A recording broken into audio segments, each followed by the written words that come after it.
To the March 6th Millis School Committee meeting. The meeting is being recorded and can be viewed on Mondays at 7 p.m. on Comcast Channel 8 or Verizon Channel 37. All meeting videos are also posted to the Millis Public Schools website under School Committee. We'll take a roll call vote to start. Ms. Roach? Here. Mr. Conroy? Here. Superintendent? Here. Mr. Catalano? Present. Ms. Soul? Present. Ms. Lindgren? Here. Student representative? Here. All right.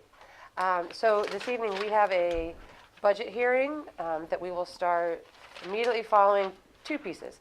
We're just hoping to have the student representative and the teacher representative go first. And you are more than welcome to stay for the budget hearing, but we want to give you that option. So, and then we'll move to open session and action items after the budget hearing. All right. So, the National Honor Society has begun to pick the list of new students to join. Students who were eligible recently received a letter and a Google form where they could fill out all of the volunteering that they had done. Tomorrow, students will partake in the Small School Future Conference. Here, students will listen to adults talk about their careers. Students were able to choose the people they wanted to listen to. And on Saturday from 9 to 11, Sabrina DeBona is hosting a Shamrock Fun Run for her senior project. The cost is $20 to enter. Great. Thank you. And for all schools have early release day tomorrow and also on March 30th. The Clyde Brown students just participated last Saturday in the Battle of the Books. The middle school has a medieval project fair that will occur on March 9th. That's primarily the 8th grade, not just the middle school. And then March 9th for all of the middle school through the 16th, there's a scholastic book fair here in this library. The high school is having other events besides the small school big conference tomorrow. We have Mr. Millis on March 20th. The National Honor Society induction will be in the evening on March 21st. There is an anti-vaping parent meeting on March 22nd. The Youth and Government Conference will occur in Boston, and Ms. Yamba will be taking several students with her into that conference on those two dates, March 23rd and 22nd. And the Special Olympics will occur on March 23rd. Great. Thank you very much. So we will move to the budget hearing. Just from a process perspective, so superintendent will give us the budget presentation. We'll have an opportunity for school committee members to ask questions. We tend to try to hold our questions to the end, but obviously if we have things, we can ask those at any point. And then we'll open it up. We'll open it up to the audience for questions. My only request would be that we direct the questions to the chair, and then we'll answer from there. Thank you and good evening. Pardon me? Oh, yeah. We'll hit the letters. The fonts are a little bit different, but school committee members have this as a printout, just because we switched from PowerPoint to Keynote at the last moment here.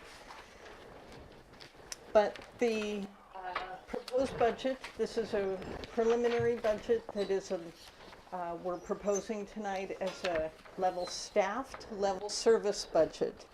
Our budget development process is the same, similar to past years, where we start in December projecting our fixed costs. April, you, our business manager, and soliciting input from all the administrators on what our critical needs are. In February, we discuss a draft budget in light of the governor's budget that comes out at the end of January. Unfortunately, the governor's budget, our increase in Chapter 70 money only went up by the minimum $20 per student. So that gives us about $23,000 more for the entire town of Millis, because the budget process is that all revenues are gathered in town and counted up. Then fixed costs such as retirement and healthcare costs and benefits are taken off. And then there's a traditional 65-35 split that we've had it for many years in Millis. So the fact that state revenue is low has an impact on the entire town. Our preliminary FY19 budget is being presented tonight as a public hearing, and we usually present again to the Finance Committee. The budget is monitored, and the House and Senate will weigh in and perhaps adjust the budget, and we hope they adjust it upwards in terms of local aid, and that occurs in March, April, May. By the end of June, we should have a state final numbers on our budget, which then once that's finalized and the budget is presented at town meeting, it's voted at town meeting with school committee approves a final budget. Whoops.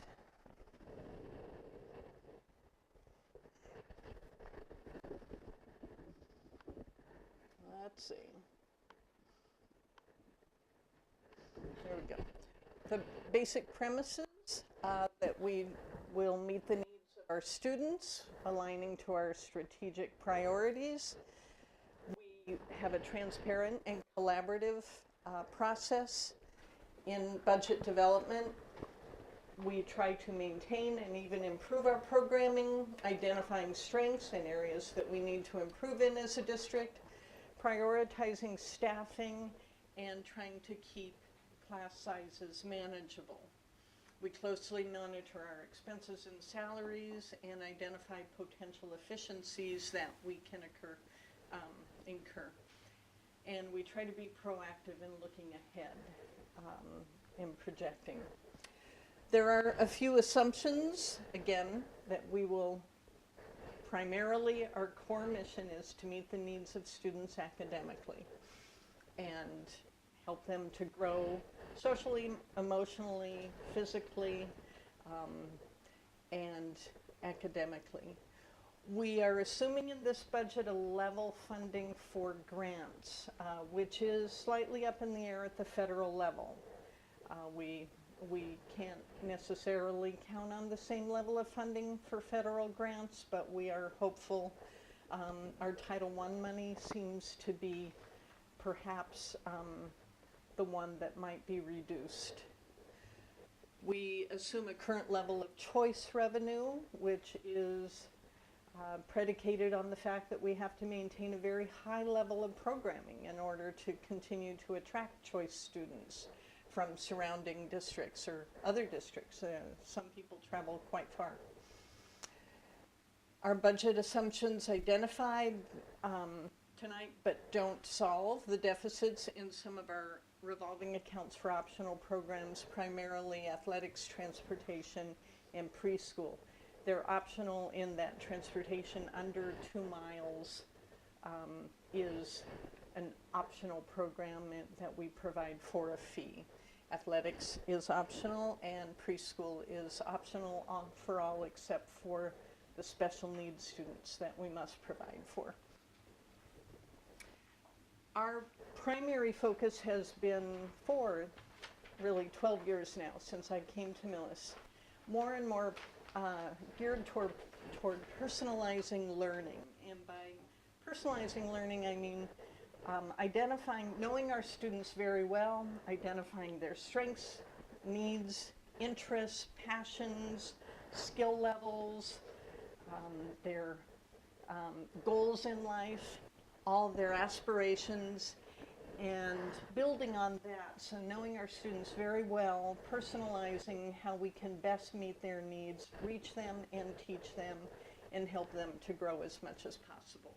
So in order to do that, we try very purposefully to build a culture among students and staff, a culture of caring, effort, active engagement, and our relationships among staff and administrators and everybody in the district and students, the relationships are key. Thus, it really fits with our small school, big family motto, which we've had for a number of years now. We do have exemplary programs, among them the Spanish immersion, the tools of the mind in preschool and kindergarten. We integrate engineering into all grade levels because we know the engineering design process and problem solving are integral to every single job and future success that students will encounter. Academic excellence, we have twice been on the AP honor roll for getting a high percentage of students to not only take AP classes, advanced placement college level classes, but to score well on the exam. We know that our students will need 21st century skills, and by that I mean global awareness, problem solving, very high level of communication skills. There's sometimes referred to as soft skills, interpersonal skills, organizational skills. All of those things go into, and in some ways are even more important than grades for success in life. And this is part of how we personalize, is to be responsive in our teaching. Once we know students well, it's incumbent upon us to alter what we do as educators to reach them better, engage them more, teach them better, etc.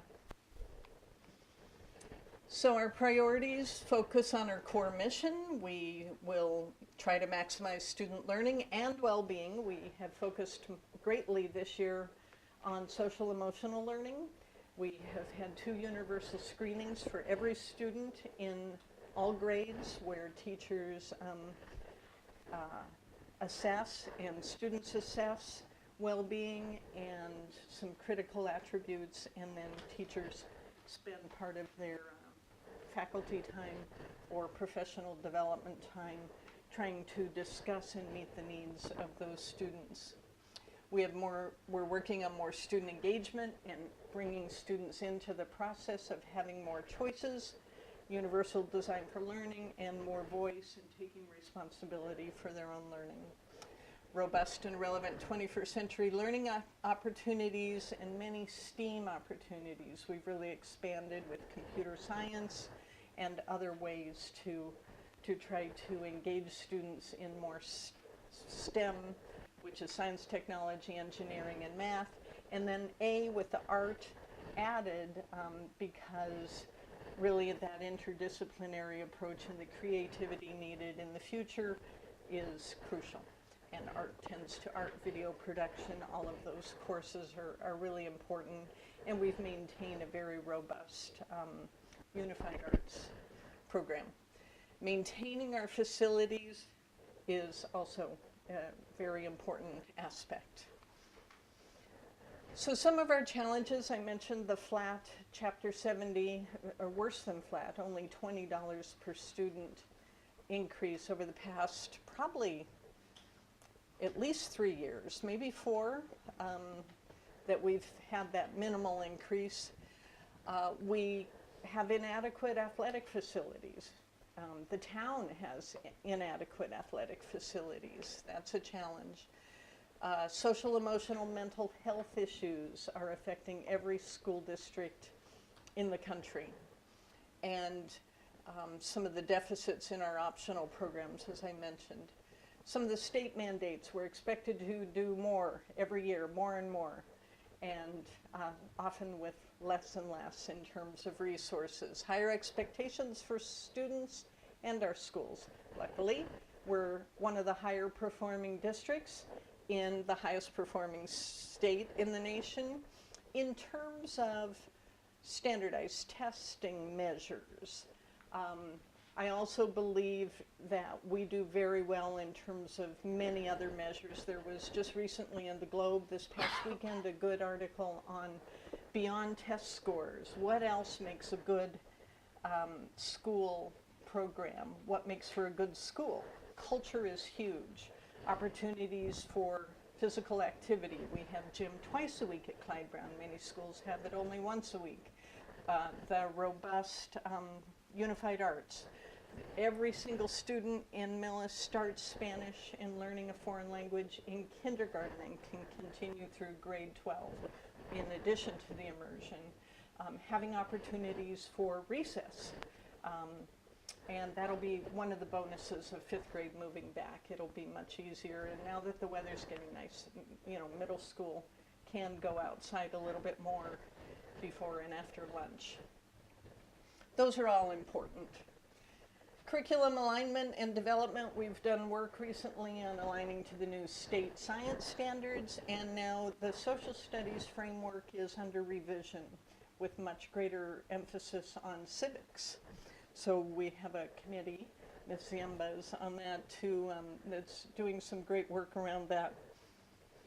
MCAS 2.0 last year, this year we're doing electronic testing in all grades, and we're going to see how that goes. It is an adjustment and the test is different, and so there are some particular challenges to that, but we think our students and our network, the network at Clyde Brown is a challenge, but we think we can handle it.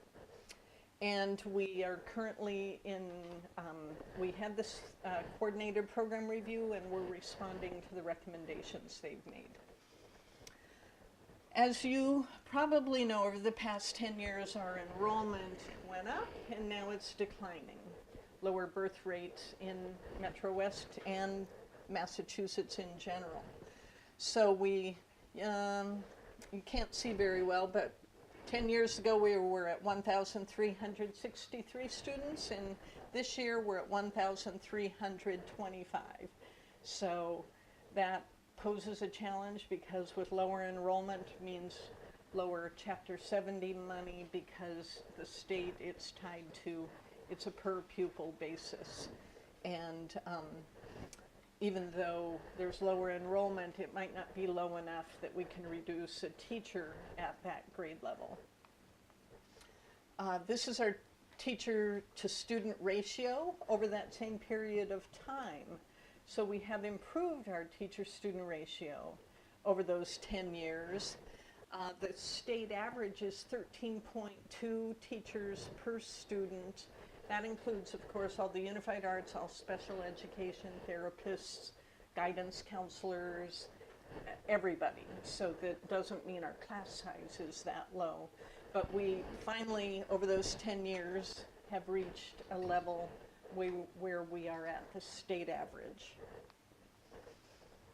All of these charts are also in your budget books at a larger size, so you can see them well. Average class sizes, oops, that should say for 17-18. I apologize. That's the, it's for this current year that our average class sizes, wait a sec. There, this, I just didn't delete that slide.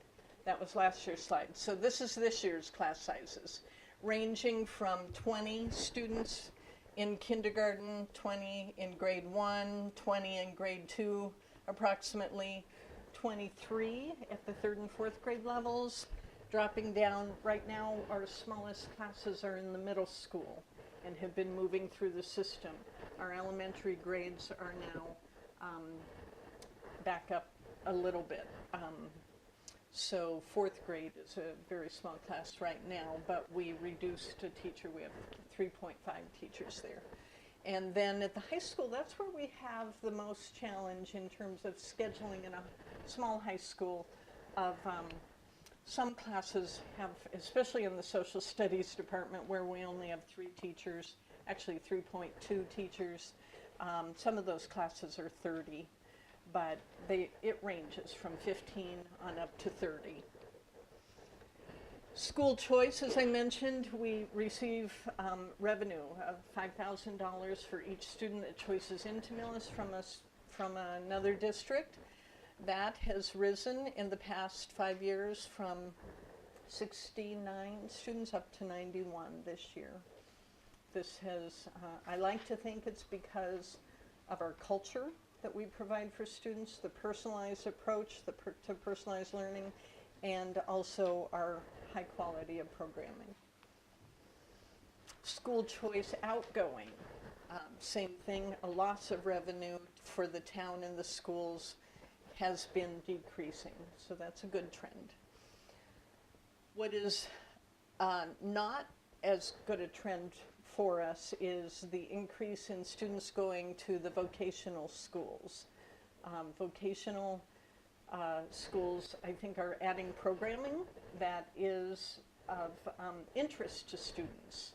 And so we have an increase this past year of 13 more students going to Tri-County, and, no, I'm sorry, 10 more students going to Tri-County, and I believe that's 2 or 3 more students to Norfolk Aggie, for a total of 13 more students going out of district, which shows up on the cherry sheets, and it is a loss of revenue for the town.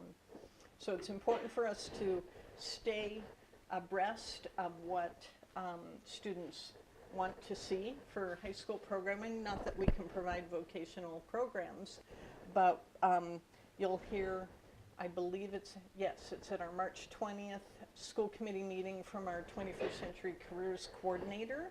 The internships we've been providing, job shadowing opportunities, and great workshops and conferences like the one happening tomorrow. There are 25 presenters coming in to present workshops to our students around career skills and to help students think about and prepare for what life will be for them after they're done with their schooling.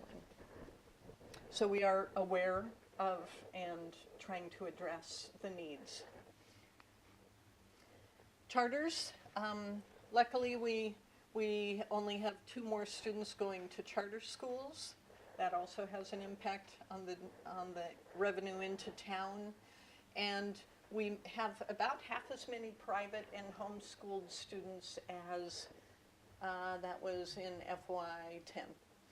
So in the past 8 years, we've reduced that number by half.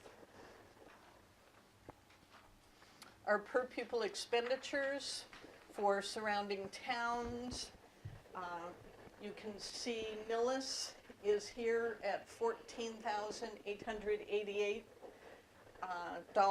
total cost per student, compared with Holliston is on your left at $13,724, and then Dover on the far right, and Sherborne next to it. Dover is at over $23,000 per student.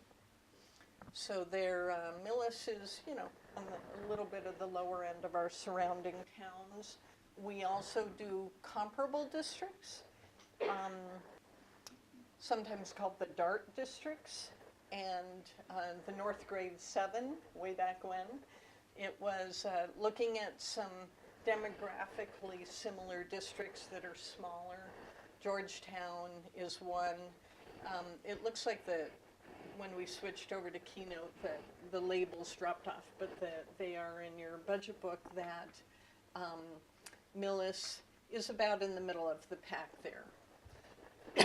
It's the middle bar.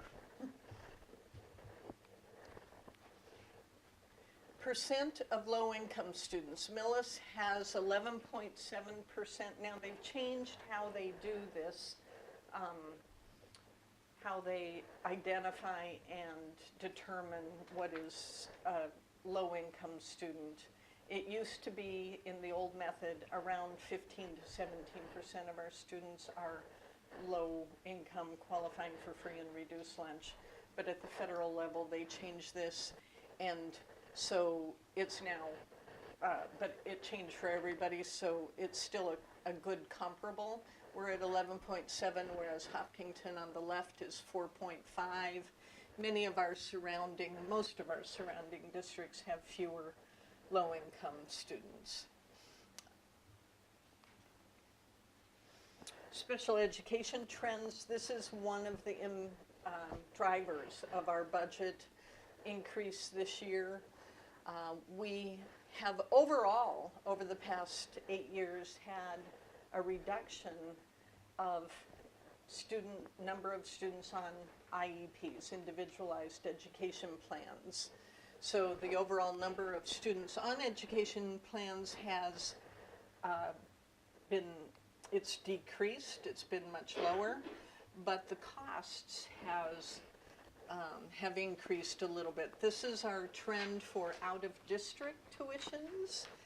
We had a couple of low years in there, and now we're at $248,237 of our budget goes to out-of-district tuitions. Students whose needs we are unable to meet in Millis, who have such significant learning needs that they need to go to an out-of-district placement.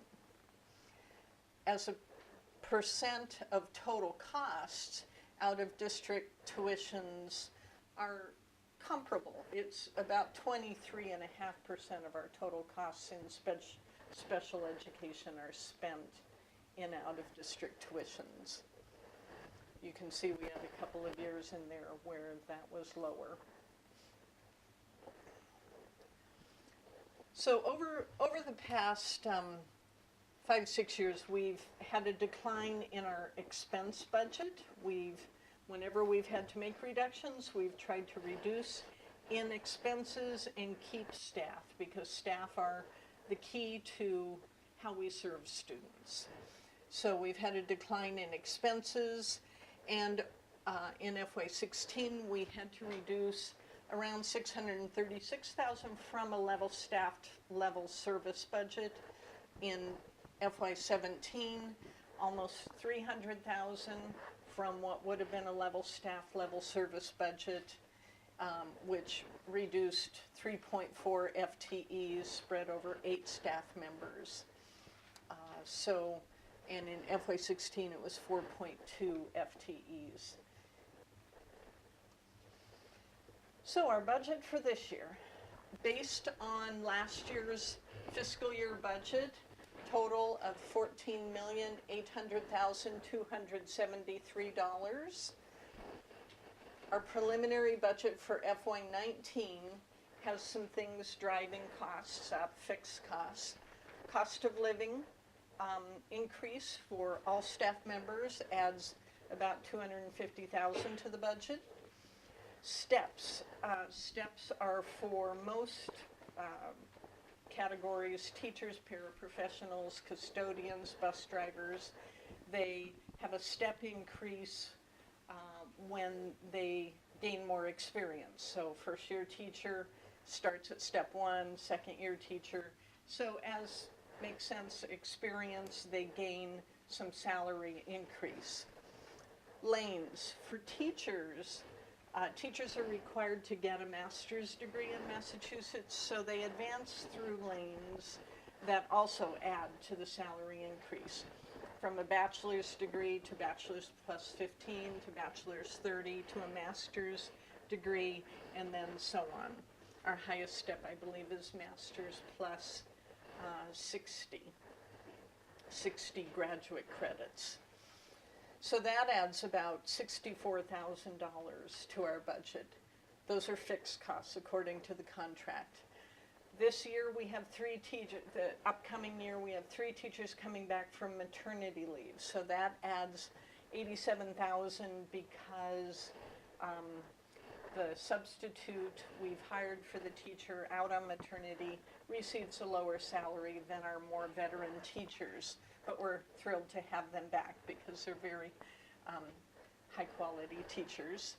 And then for retirees, about $8,600 is in an enhanced longevity that's in their contract, for a total salary increase of $608,557 for next year in fixed costs. Also, special education out-of-district tuitions. This is very much in flux still, and will be until the end of the year, and maybe even throughout the summer. But right now, about half of our placements are a little bit in flux, but we predict that there will be minimally $153,683 increase to what we need for out-of-district tuition. I did include a 2% inflationary increase for expenses. We haven't had that in a long time. In fact, each year we've had to cut it out of our budget. So it's been, as you saw, we've had about a 12% decline in our expenses actually, rather than keeping up with inflation. So our total expenditure increase for expenses, $194,269. Total increase for level staff, level service budget is $802,826 more than last year's budget. That's a 5.42% increase over last year's budget. So our level staff, level service budget is at $15 million, about $603,000. This is, I'd just like to end on reminding everybody as we are in an age where we are competing with surrounding districts because of school choice, and we are competing with vocational, private, charter schools, that it is imperative that we maintain, in order to compete, very high quality. That's obviously not the main reason. We want a high quality of education because we want the best for our students. And these are the what the research says are very essential components of high performing districts. Curriculum, clear vision with a real focus on very strategic and laser-like focus on improving student learning and well-being. Deep implementation, so not 6 million initiatives. And we like to think we've stayed very focused in Millis. Collaborative learning, both for students and teachers. Building our collaborative culture has been a real emphasis. And support and challenge for all students. So some students need more support, but many students also need more challenge. And that's part of what we're working on to personalize so that everybody gets what they need.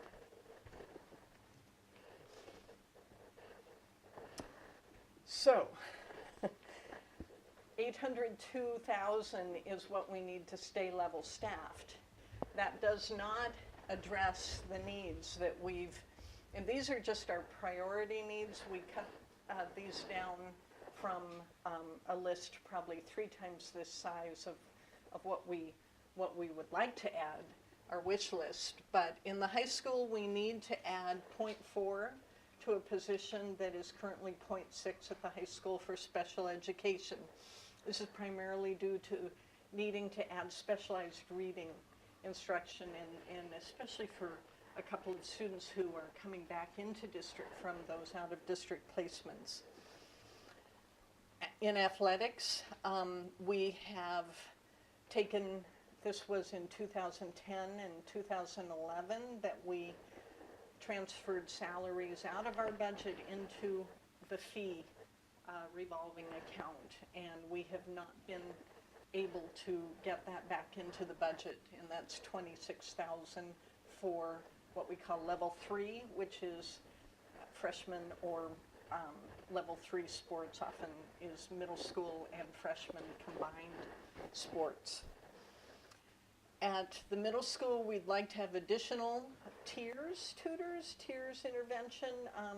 That's for kids who might be struggling and need additional time to become proficient in what's required for both reading and math. This, by adding more regular education support, we can often avoid IEP, individualized education plans in special education. District-wide, one of our technicians, our mobile device manager, is 0.8. We've been trying to get that position up to a full 1.0 FTE for several years now. At the elementary level, we'd love to add a half-time STEM tutor or specialist for the makerspace, and to get that rolling in advance of going into the new building and to work with teachers on doing wonderful project-based learning in the makerspace. At the middle school, there is a need for more social emotional support, for a school adjustment counselor at point 4. At the elementary, across the district, we have 2 music teachers, 1 band and 1 chorus, serving grades 1 through 12 in 2 buildings. You can imagine that is a very tall order. And if it drives and impedes us from doing some things with our schedule. So if we were able to hire a .4 music teacher for Clyde Brown and let the other 2 teachers focus on middle high school, not only could we add more in the music electives, but it would help us divorce so that the schedules weren't so tied together. And then social studies, as I mentioned, only 3.2 teachers serving over 400 students in the high school. So we'd like to see an increase of at least a portion of a social studies teacher. The capital needs are great as well. We're fortunate in Millis, there is a capital planning committee that Carrie Roach is on, that we met Monday night, and there is a real push to look at a long-range vision for capital needs and planning. And so these are our needs for this year, and often things are stay on this list for a number of years because there just is not enough revenue in town to fund them. For the first time in, I think, well, at least the 12 years I've been here, there is not enough free cash in town to purchase the 2, the town meeting voted for 1 bus, but we need 2 buses to purchase at the end of the lease so that those buses can do field trips and athletics while our other 6 buses are out doing their regular runs. So we need $45,000 more from some source to purchase that 2nd bus. District-wide, we have the need, I was just in a meeting this afternoon of very innovative teachers who trying to do some wonderful things at Clyde Brown, but they're limited by the lack of devices. And so if we, rather than purchasing more devices, we were going to extend the life of laptops by upgrading hard drives and the memory. And that's a less expensive solution and a way to extend the life of those laptops that teachers use. The auditorium, we had proposed last year that a 3-year, $50,000 per year is needed to renovate the auditorium, beginning with the chairs and replacing those chairs. For $17,500, we can replace 40 of those chairs and then utilize the parts from those chairs to repair others. They no longer make replacement parts. In athletics facilities, we are aware that our baseball field is in need of repair and regrading, which would be about $60,000 because of the, to avoid the drop-off that has developed over time. We do have, we're in, last year was our first year of a $20,000 per year bathroom upgrade that is ongoing, so we ideally would get $20,000 per year over 3 years. We do need an outdoor sound system for athletics because it no longer works. That's out at the stadium, the football sound system. We do not have instructional curriculum resources in our budget. We usually, when there's a need, we go to town meeting and ask for new curriculum resources on a warrant article, and it really should be in our budget as a recurring $20,000 to $50,000 per year.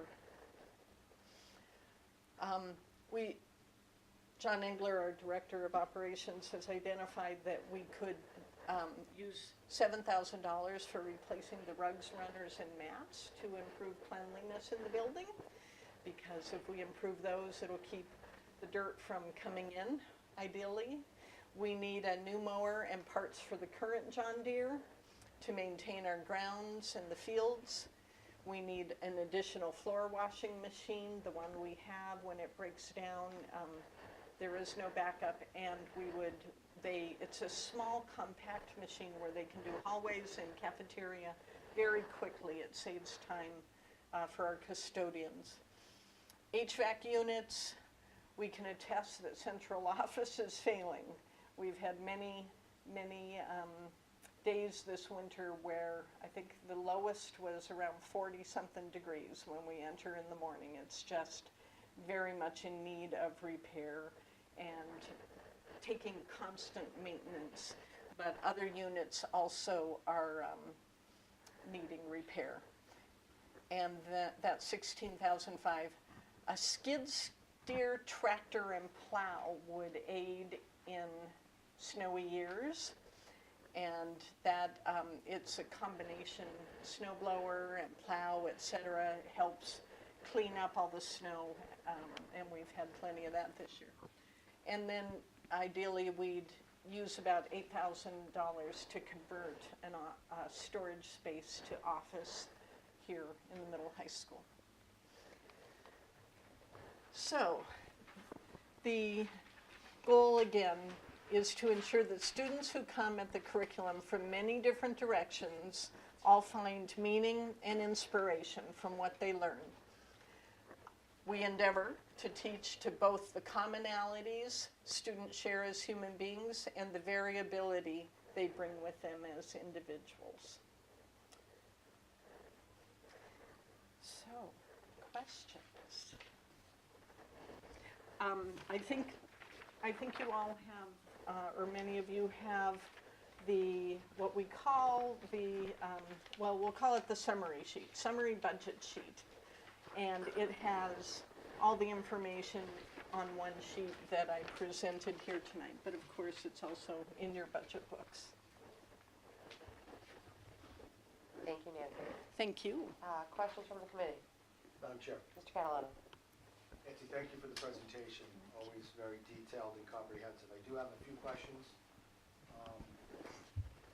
Are we, at one point, if we didn't have enough gym time and gym space to cover our requirements for physical education, and we were allowing students to use athletics to cover that. Is that still the case?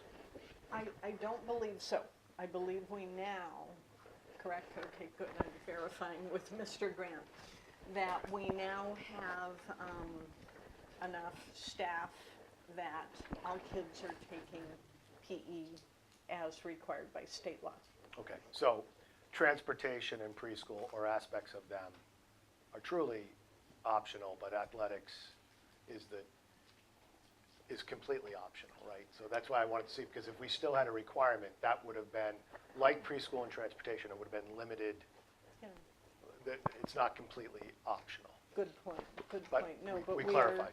We now we've expanded over the years, 4 or 5 years now that we've expanded our PE offerings, and then so I think it's well covered. There might be, and we can check with Mr. Mullaney, but there might be an occasional student who's at a very high competitive level that then gets a waiver for the PE requirement. But not as a general rule? No. Okay. Another question, and it's not necessarily budget, but you presented, and we've had numerous discussions about people coming in and people going out. Thankfully, we're attracting people. We're still losing people, but we were talking about, or we were asking whether we are interviewing people as they leave, right?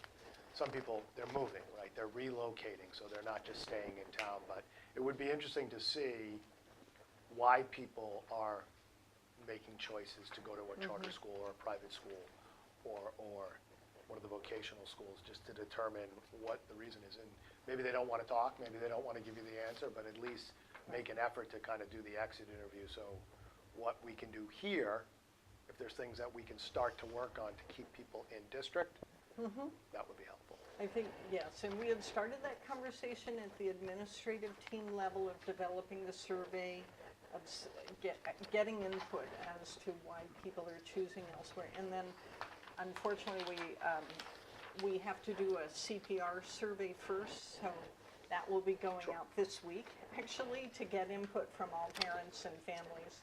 So we've waylaid or delayed the other survey, but by the end of the year, I think that's a very important information to have. And then lastly, as more as an observation, I looked at, you correctly stated that the percent of increase from FY18 to FY19 was 5.42%, which to the outsider, someone could be looking at it saying, well, our spending is out of control, but one of the important factors is $144,000 is sped out of district tuitions, which we don't have control over, right? And Correct. that fluctuates from year to year.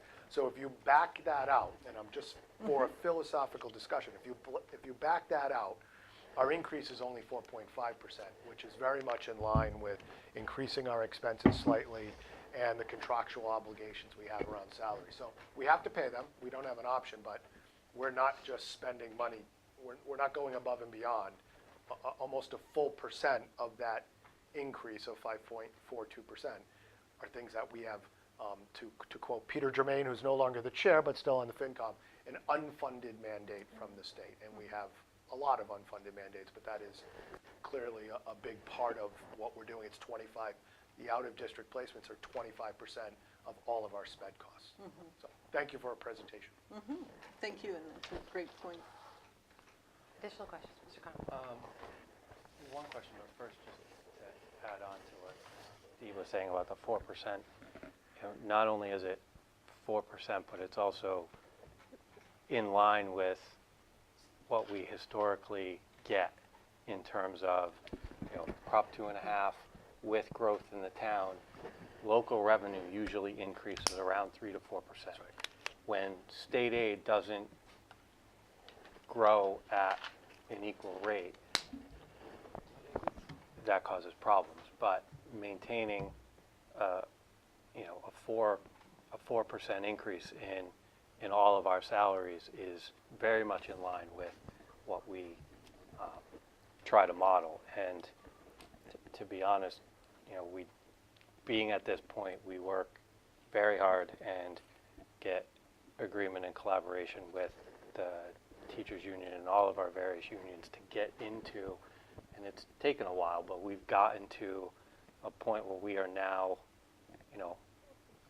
living as close to within our means as possible from what we can control. I can go back 10 years, and these budgets didn't have that control in it. They were more of 6, 7, 8%, but we've recognized that across all of the contracting teams to get ourselves in a place where, as long as the revenue comes in at rates it's supposed to, we are okay. Unfortunately, when those revenue streams don't, we end up in a problem. I did have one question, and I don't know if it's an accurate number to use as a basis, but we have the students who are in IEPs. That's probably not a full number of students who we would say get sped services per se. Is what I'm trying to look at is, when we look at out-of-district tuitions being 1.3 million, and that's 23% of total sped costs. You extrapolate that, sped cost is $5 million of our budget. We have a $15 million budget. So 33% of our budget is sped related. If that 182 and there's probably a higher number than the 182 that would count as sped, but 182 students is only 13, 14% of our population. So a third of our budget is going to 14%. So the other 86% of the students are benefiting from 66% of the budget. So there is a disconnect, and again, with mandates coming down of what you need to do and expanding the services, which are great. I mean, it's great and they're successful, but when, again, there's no support coming to help fund these, it eats up bigger and bigger portions of our budget. In my budget message, I mentioned, our efforts to keep kids in district because we believe mostly that we can provide a very high quality program that has the additional benefit of being inclusionary. They're part of the community here in Millis. Whereas a student going out of district to a specialized school only for students with great special needs doesn't have that full community. Plus, it's a much higher impact cost on our budget. And our special needs population is around 14%. And I do believe it includes out-of-district students. It is lower than the state average, and I like to think that it's because of our other efforts to personalize and our tiers of student support that are regular education supports for kids to address any needs prior to any need for a referral to special education. But we do, we have programs in each building that are specifically developed to try to keep our students in district as much as possible. Any additional questions from the school committee? Okay, we'll open it up to the audience. If anybody has any questions, we'll welcome you to ask those. Madam Chairman, Mr. Brood. are your needs prioritized Yes. on your list? So this is, the high school is number one of the critical needs, transportation is number one of the capital needs, I'm just gonna and so on. repeat for the purposes of the viewing audience. So the question from Mr. Brooby is, are the needs that the superintendent outlined, are they in priority order? Nancy. Yes, they are. Now, it's sometimes splitting hairs whether what do we need more, auditorium chairs or hard drives, but roughly the administrative team has put these in our order of priority. Any other questions? Okay. Thanks so much, Thanks, Nancy. Nancy. Thank you, Thank you. Thank you. Okay, Jody, do we have anyone signed in for open session? We do. We have one person signed in for open session. Okay. Okay. We'll welcome you up.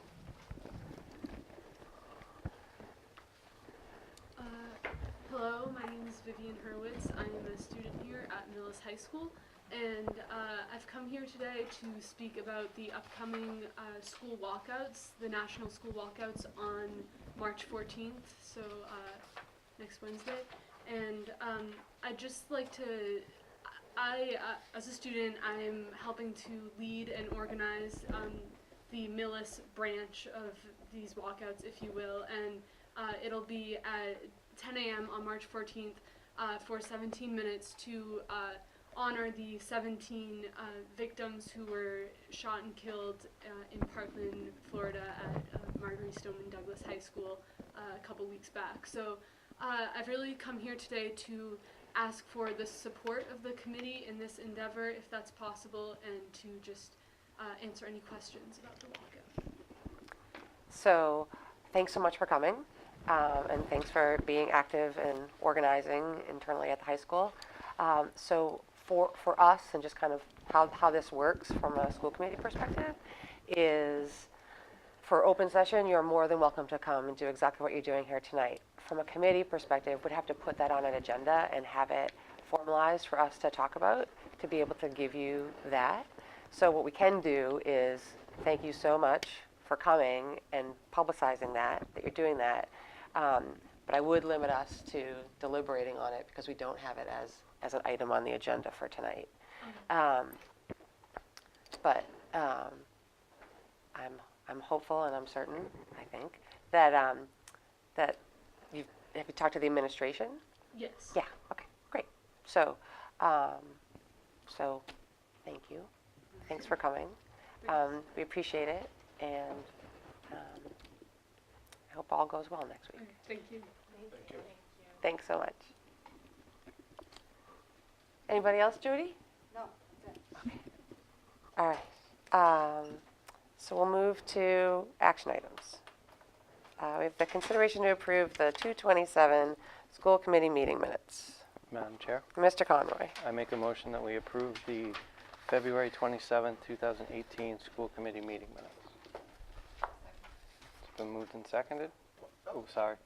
That's all right. You're more than welcome. There's a code. Moved and seconded. It's been moved and seconded. All those in favor? Aye. Opposed? Motion carries. Okay.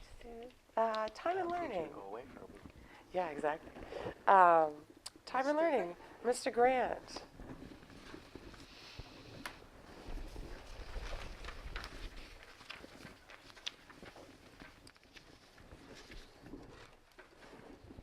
Good evening, everybody. How are you all?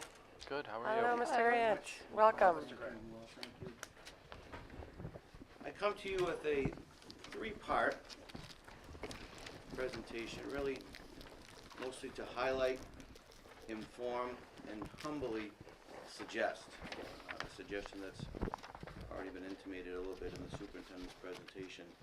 I start out first with highlighting for you the present state of our athletic department, which from an accolade standpoint, and I'll just start from the bottom up, just with number 8 first, our athletes are doing things that they have never done before in this school district. We have 16 in the last 10 years, 16 athletes honored as Boston Globe All-Scholastics. There are high schools 3 times the size of us that don't have any in 10 years. To put that in perspective, for a school this small, gaining that kind of recognition is truly a credit to the families and the commitment to their children's workouts and to the coaches, to the consistency in the coaching that we've been able to enjoy, our ability to retain so many of our coaches that really in comparison to area schools in terms of salary could have jumped. Fortunately, some of our great coaches are also great teachers, and that's what's keeping them here. The relationship with the students and the outstanding teaching environment and culture that teachers enjoy here. When teachers come here, they don't leave. And fortunately, when coaches come here, they don't leave.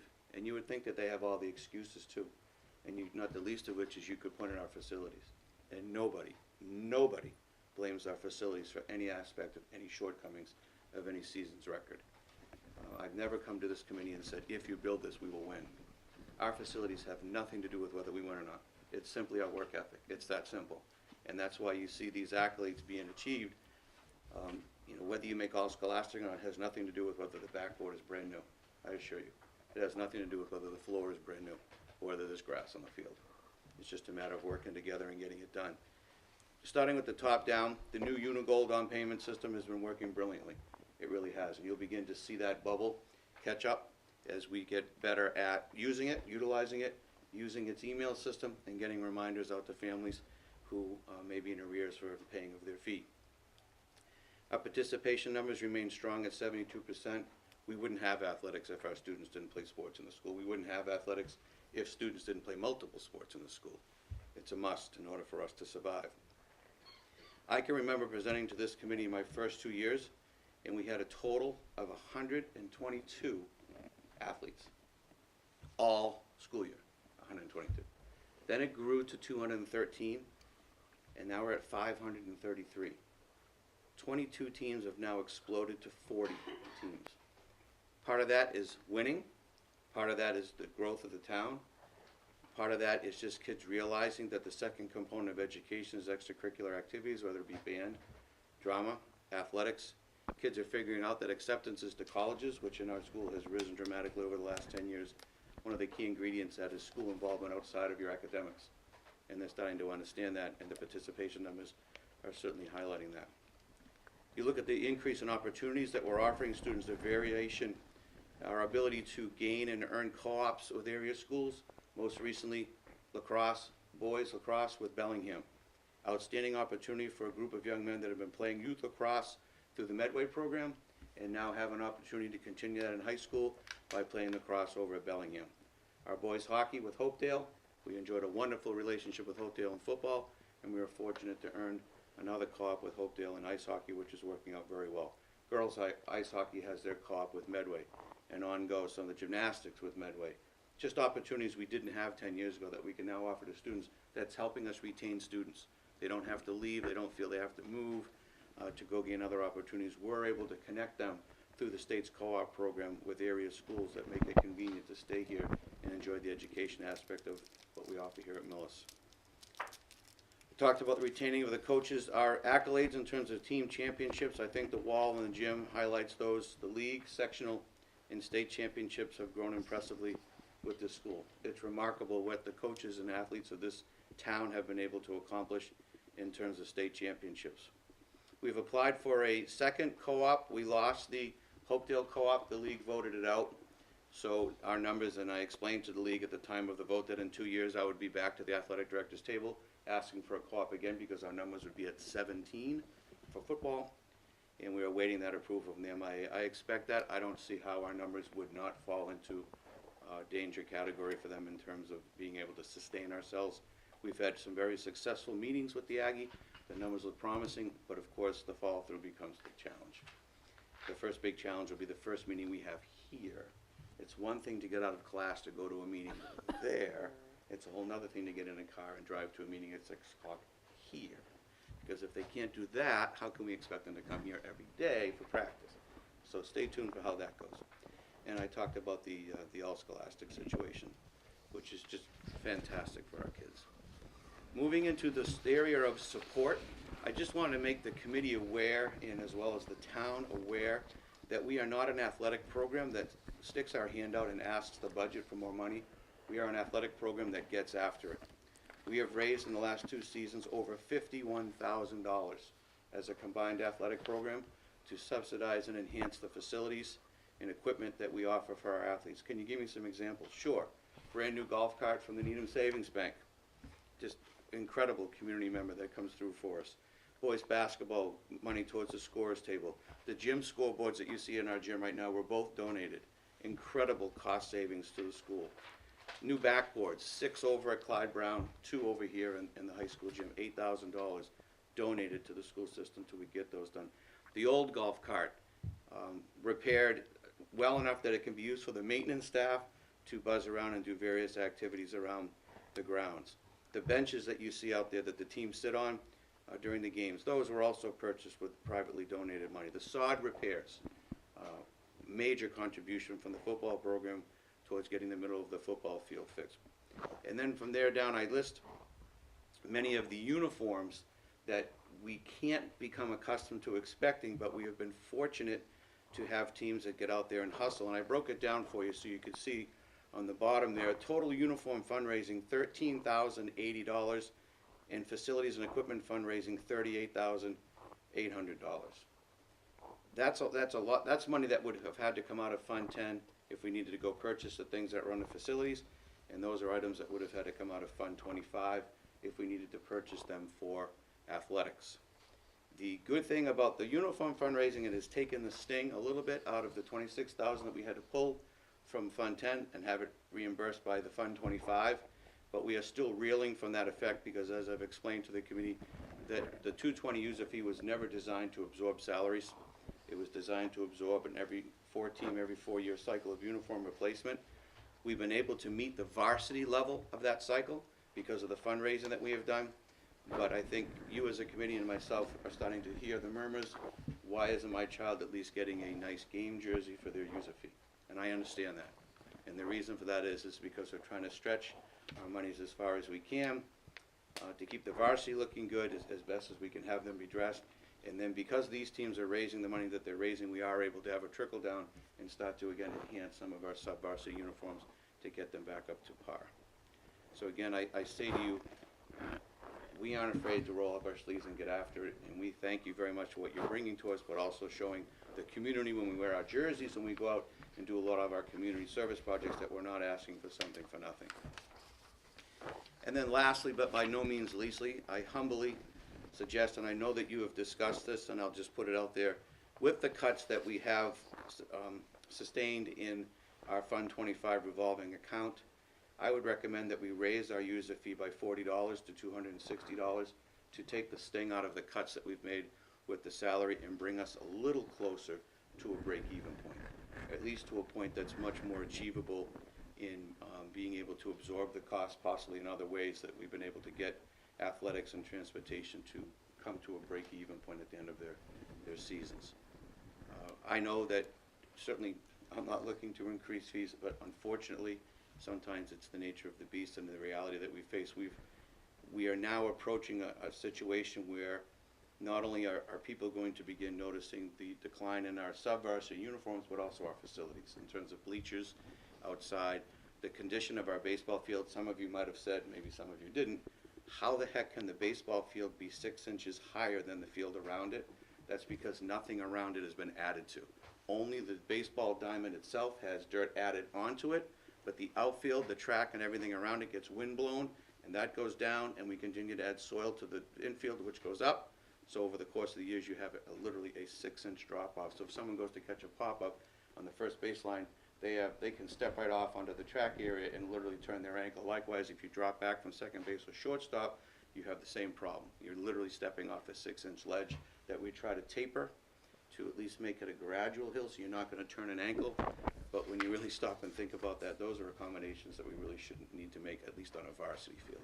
You go over and you look at the town field that our sub-varsity teams use, there's a little bit more of a tolerance for less than perfect. But when you look at the varsity fields and just our league alone, and you come back and look at ours, you can't help but just realize that our kids do so much with so much less, and they don't even realize it until they go play on a Hawkington field, or you go over to King Philip's field and the grass meets perfectly with the dirt, and it's mowed at about 1.5 inches, and it's thick and green, and there aren't any weeds, and they just have the resources that we don't. But it's a miracle that we're able to do what we do with less as we do in the classroom as well in the fields, and athletics is more than willing to do its share to continue to make that happen for all of us. So with that, I turn the question over to you, Madam Chair, if you have any questions. Thank you, Chuck. I don't have any questions. Ms. Soul? Mr. Grant, when was the last time the fees were raised? And by how much? 9 years ago, they went from $190 to $220, I believe, was the increase. Okay. I could be off a year and off slightly, but I believe there's one, we wanted to keep it below 200, and then we went from 190 to 220. Prior to that, it was 150, 120, 90, and 75. Okay. And with the increase, what would be the additional funds be used for? Just to bring us back to a break-even point to help. Overall athletics for break even. Because we're cutting the 26,000 from Fund 10, so we're absorbing those stipends with Fund 25 money that was earmarked to go towards uniforms and other things. So if we could bring back in at least another $20,000 in a fee increase, it would just enable us to keep up with our uniform circulation. And one of the things I don't want to confuse is monies that comes into athletics aren't used to enhance our facilities. That's facilities money. But we obviously raise money to go towards facility enhancement because they realize they get to see firsthand where their money's going towards and what it's benefiting. So the increase would be for uniforms to get. Correct, to keep up with the recycling. Okay. And it would eliminate, it would take some of the pressure off of, we're never asked to fundraise. I'm never asked to fundraise. No one has ever asked me to do that. You've never asked me to schedule a game. We're going to do whatever it takes to make ends meet for our athletic program. And some of the teams just say, you know what, we can wait 2 more years for uniforms, or we can fundraise and get them ourselves. We'll take the uniforms we have, pass them down to the JV so they look better, and we'll go out and fundraise and get new uniforms for ourselves. So.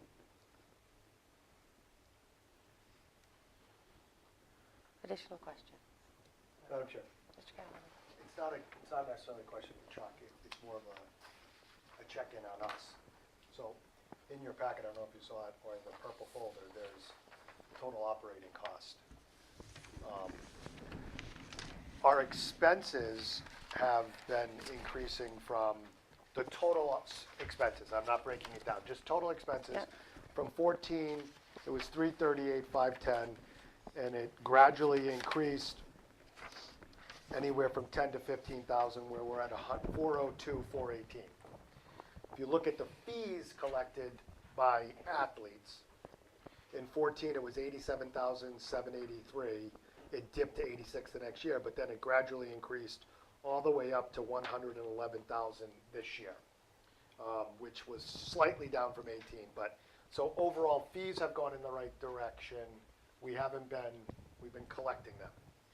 The problem we have, and this is an issue, and this is something that's on the committee for not seeing this or clearly identifying this as a problem, and we've seen this in a couple other programs and we've addressed it, is that our allocation of the operating budget revenue has fluctuated and not been consistent going in the right direction, and it should at minimum be anywhere from 3 to 4%, if not a little bit higher. We started at 241,000 and these are just rough numbers, 242,000 in FY14. We decreased 6% the next year. We increased 13% in FY16. We then increased another 10%. Then we went down 10% from 17 to 18 to 2% increase from 18 to 19. The problem is, when you're fluctuating like that, we should be seeing a consistent number where expenses are going up, the fees being collected are going up. What the deficit is a problem of not necessarily the fees, the expenses have been consistently going up. It's the fluctuation in what we've been allocating from our operating budget to the total operating costs. And we shouldn't be going down 6% and then going up 13, 10%, then down 10%. We really should have been at a minimum, based on the budget presentation tonight, we're right around 4 to 5%. We should have been doing at a minimum 3 to 4% and not going up and down. So the other buckets have been going in the right, drifting in the right direction, but our operating expenses have not, our operating revenue, I should say, has not. So, I follow you, a lot of numbers there. I'm not sure I No. followed everyone, but I get the sense of what you're saying. I guess if I were Mr. Grant, I'd be sitting there thinking, I'm running this program, it has a deficit, I need to buy uniforms. And fees directly go to pay those uniforms, whereas other programs, fees might need to go up. And we've had some conversations around operating budget and how that should be supported, and special education and mandates and those sorts of things. This is money directly going toward athletics. And so I guess I see it a little differently. I agree there should be more consistency in the operating budget, but to close the gap, I can see why Mr. Grant is asking for higher fees, especially since it's been 9 years, and this goes directly to fund uniforms. Madam Chair. Also, I believe much of the fluctuation comes from when we do have end-of-year money and we do have the need for equipment or can fund things like the reconditioning of the helmets, et cetera, that we've voted using end-of-year money for. That can account for operating expenses in FY17 and 18 being much higher. We'd have to do a little more analysis and digging into that, and We'd have to add it onto this. I mean, this is the total operating cost, so I believe it No. includes end-of-year money. This includes it. So part of what, I think, correct me if I'm wrong, but I think part of what Nancy's saying is this fluctuation in operating budget source is as much a reflection of end-of-year money investments that are used or not. So what that also means is that whatever fluctuation we're seeing really is the years that it went up, the actual budgeted value didn't go up. It was just that we had money at the end of the year, we bought equipment.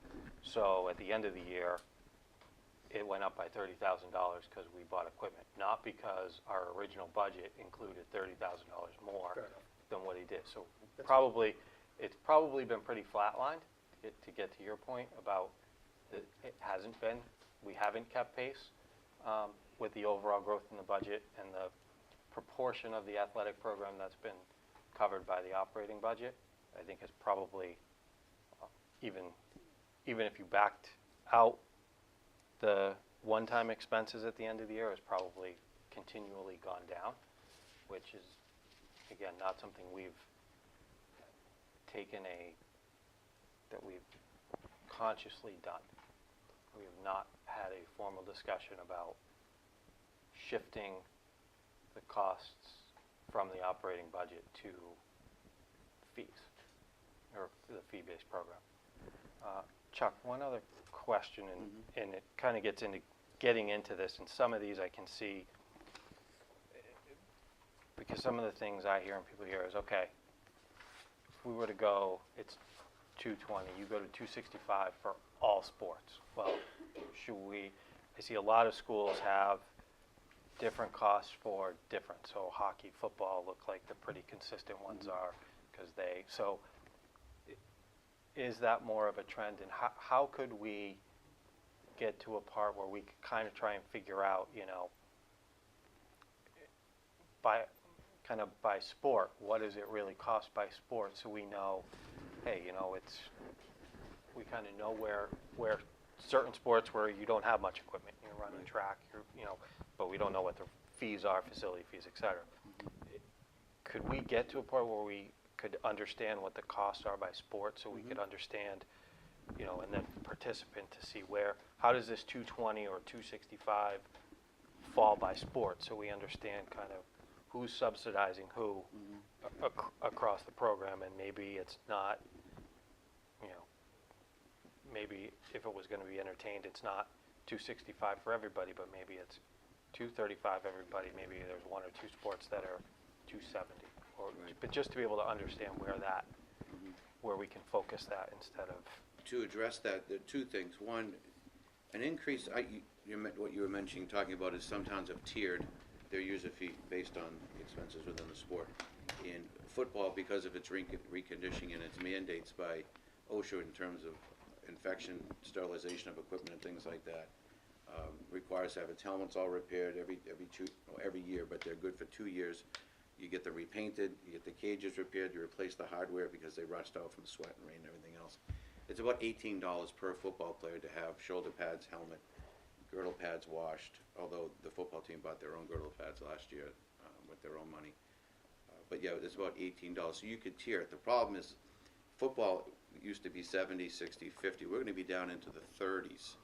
So that will bring some of the reconditioning costs down, but it also makes it difficult to figure out what would be a fair way to raise that fee and spread it out amongst 30, 35 participants. That's Oh yeah, and I'm not arguing that we do that, but it would just be helpful for that exact point. So there's a fixed cost, and when there were 45, 50 kids paying it versus now we're paying 30.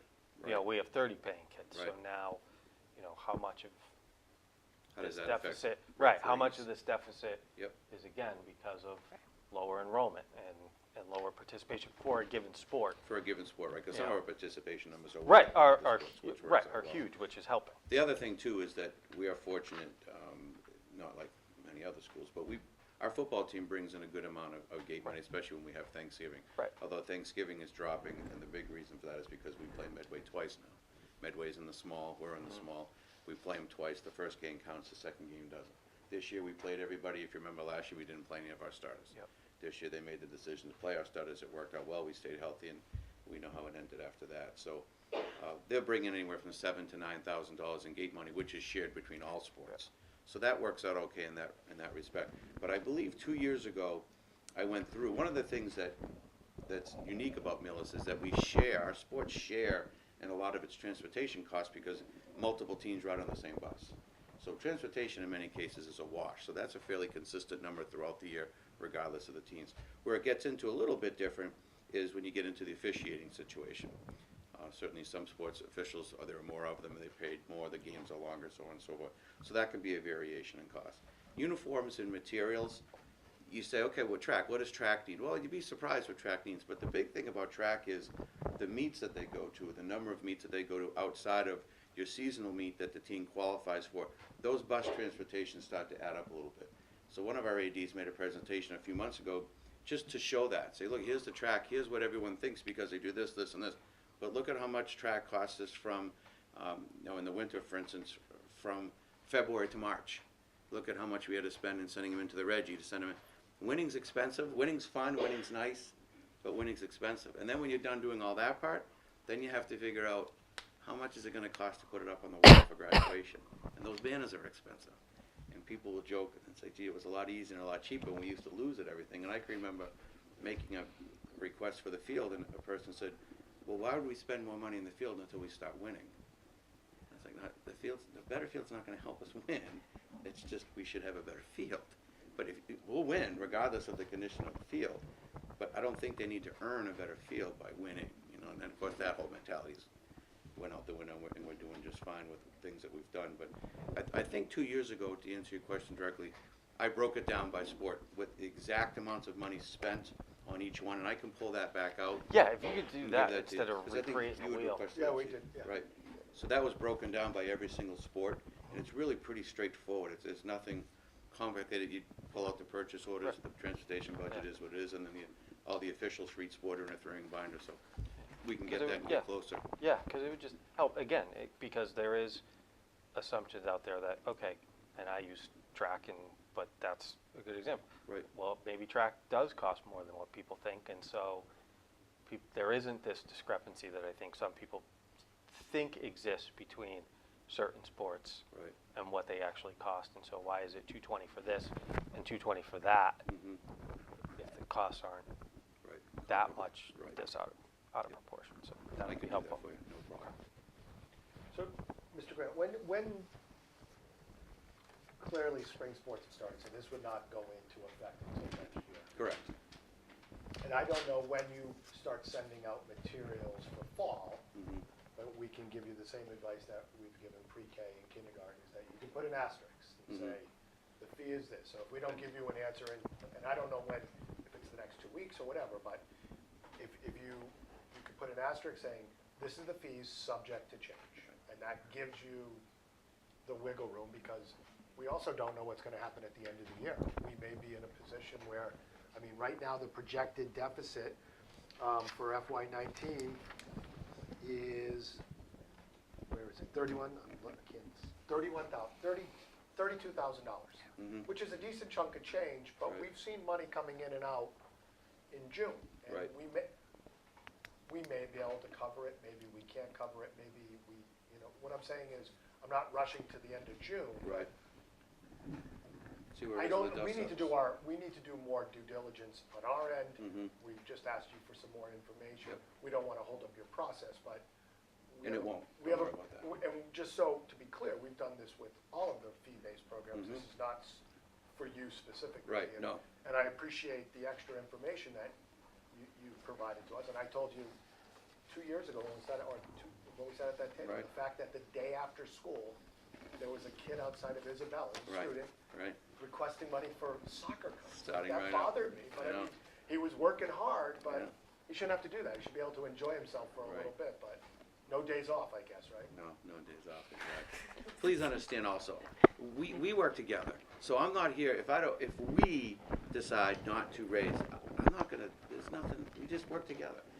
I've been here 16 years, we will work together. I'm not saying, if you don't give us that money, we'll do whatever it takes to continue to be where we are, regardless of whether we increase the fee or not. We always do. Yep. We always do. So, if we can, great. If we can't, we'll figure out another way. We'll keep working what we've been trying to do along the ways, and I'll keep you informed. If we get to a dangerous point, I'll give you a heads up.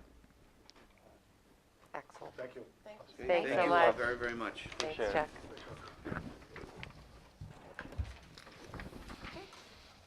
And we have transportation update, but we're deferring that to a future meeting, correct? Okay, excellent. All right. I'll turn it to you for the superintendent's So report. I'd like to introduce Ilana Carlton, who has joined us this evening. And you have information in your packets around her senior project, which is called the Rainbow Rainbow Project, I believe. Yes, so thank you for that introduction. So I'm Ilana Carlton, I'm a senior at Millis High, and I'm one of the presidents of the Common Ground Club here at Millis High. And for my senior project, I collaborated with the club to promote the same goal, which is to establish a safe environment in Millis High School. So both the Common Ground Club and I, for my senior project, strive to achieve an equal platform for all students, especially by narrowing in on the LGBT community. So today I'm planning to talk about not only what my senior project is doing, but the club itself. So Common Ground meets both lunches every A day in the rotation, and these meetings include detailed discussions on local and global current LGBTQ events. And we plan on projects and various ways to promote equality. However, most of our work goes on outside of the meetings. For one example, the club maintains our own bulletin board, which is located on the other side of the library of that wall at the end of the first hallway as you walk into the high school. And this bulletin board is constantly updated with current events and LGBTQ related matters. And additionally, every year the club writes Valentines to everyone in the high school. This is a way for everyone in the school to receive something beautiful or an inspirational note on Valentine's Day, and this year was another success. Last Thursday, our club attended a breakfast hosted by Medfield High School. This was called the Harmony Breakfast. Every year we attend this breakfast, in the exception of last year because we showed up on the wrong day. Millis was just one of the several schools who attended this, and basically all the different schools go with the same club, and it's an opportunity to speak with other clubs on what we're doing and what we can improve on. For upcoming in our club, we plan to participate in our annual UBU week, which last year it was a little weak on our part, but this year it will take place after April break. And basically each day we do something different to promote LGBT communities. This week after April, it will lead up to Friday, April 27th, National GSLEN's Day of Silence. And basically each day we do something different. Like in the past we've done Rainbow Day or Natural Day where we do no makeup and sweats, or we'll do Sticker Day, which is personally my favorite. You write like a note and put a sticker on someone of something beautiful or nice. And this is kind of transitioning into what I'm doing for my senior project now, which of course is titled the Rainbow Project, which I collaborate with the Common Ground Club through most of it. So in the beginning of the year in October, an American musician, Stephen Rabel, came and performed. And he was invited through Common Ground, but then I kind of took over as my senior project to coordinate the event. So Stephen Rabel was is an open advocate, for the LGBT community, and he played 3 songs, which it was shown in his songs, and we watched a music video, but unfortunately, due to graphics, we couldn't show it to the entire school, but it was just Common Ground, and it was related to basically everything we're doing. But after he performed his concert, I then initiated a question-answer segment with Rabel and the student body, and this was a very open segment for everyone just to ask anything they wanted.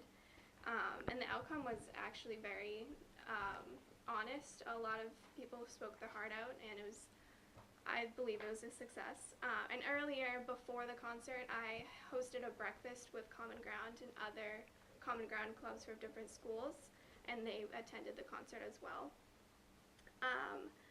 Also, I had written a proposal, which was already approved, to raise the Pride flag 2 days out of the year on Day of Silence on April 27th, and also on Boston Pride Kickoff, which has fallen on a Saturday this year, so it will be raised Friday, June 8th.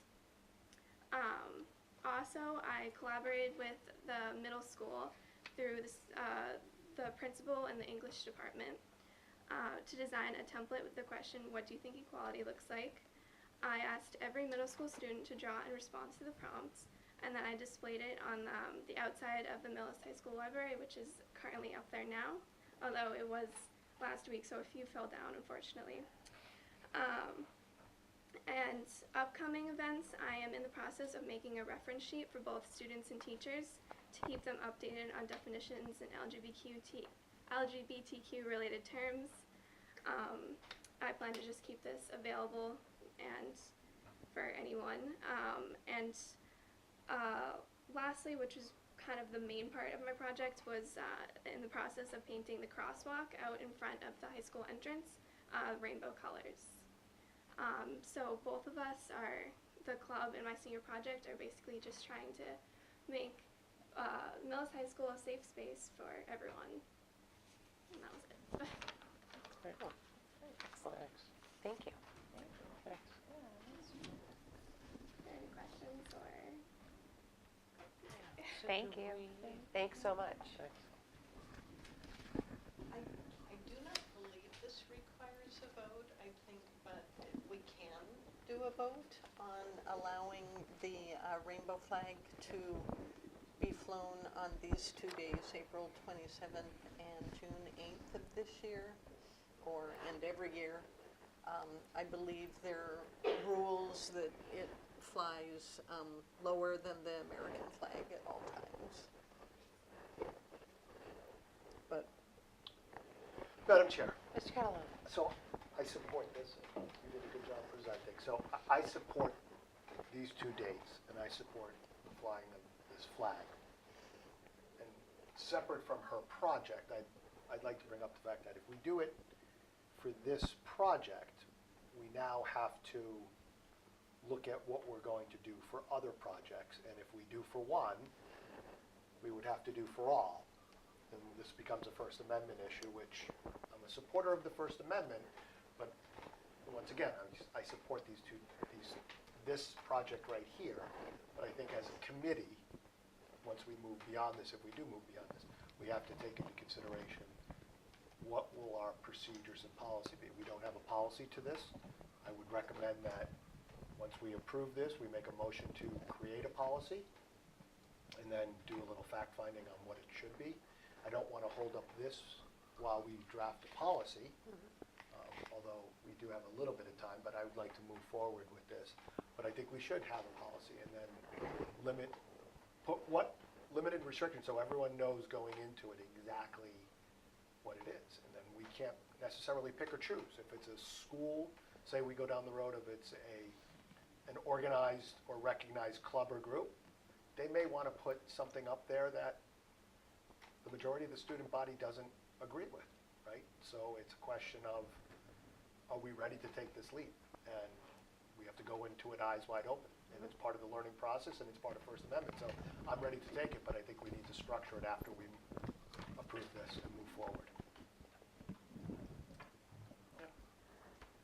Yeah, I'd agree with that. I think if we don't have something in writing as to what this, I've never seen this request made. I don't know that there's ever been one.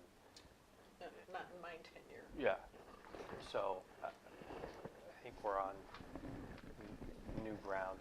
So, but if we don't have a process of how this should happen and who's allowed to even request it, because at this point, and I have no problem doing this, but at this point, we have no rules, so it'd be very hard to say no to anybody who asked to do this.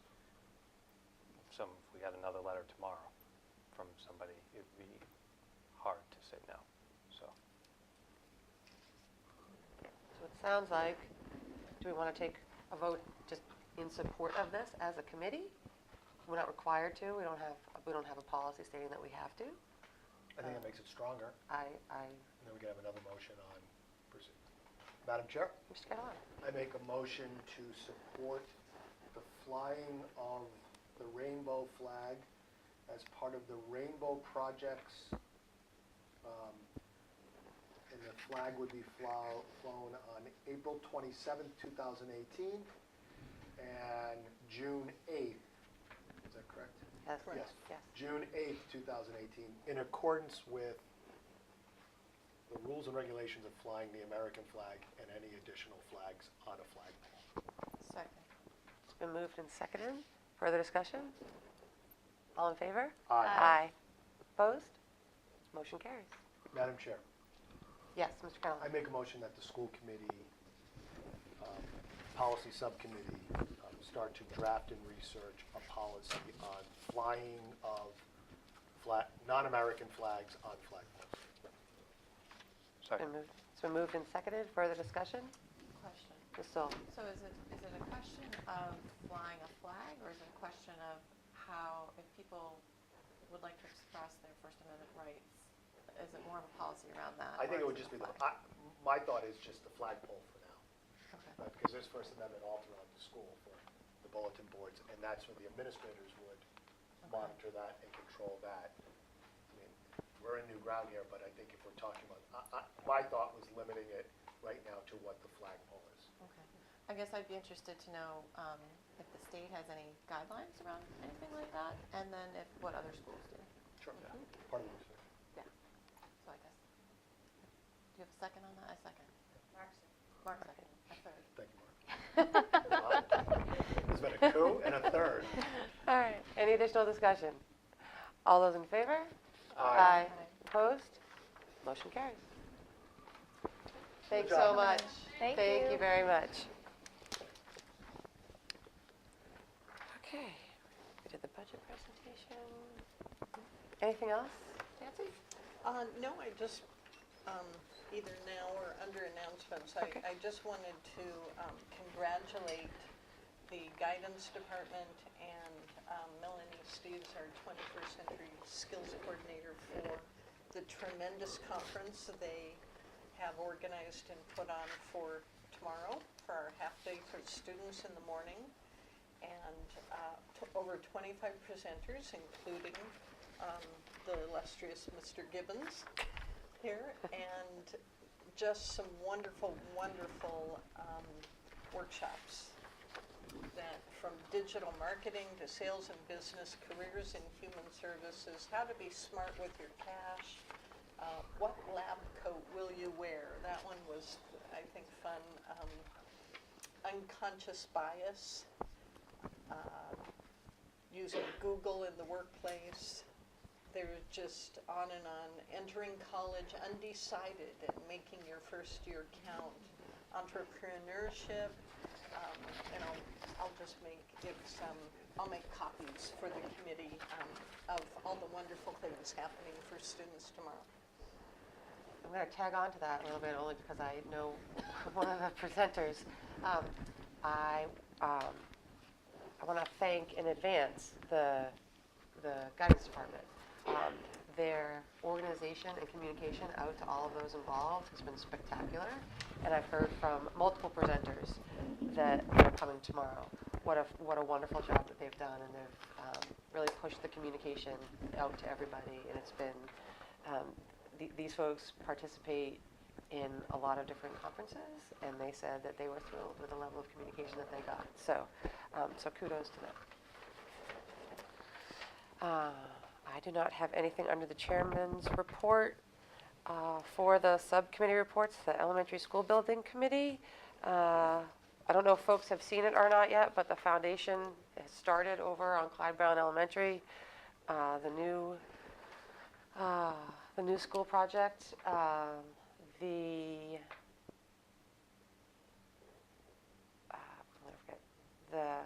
contractor's final bid, so the max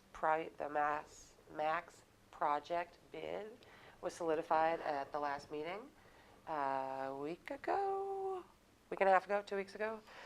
So things are still proceeding as planned and on schedule. We obviously have a ways to go, but we are still so far so good. I don't think we had any correspondence.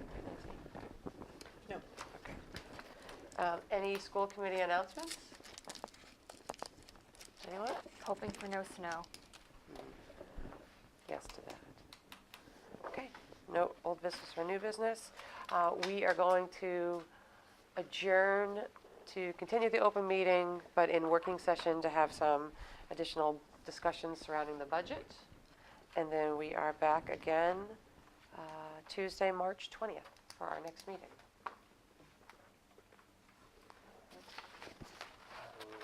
motion that we move to working session, not to return to camera, and adjourn from there. Second. It's been moved and seconded. All, further discussion? All those in favor? Aye. Opposed? Thank you very much.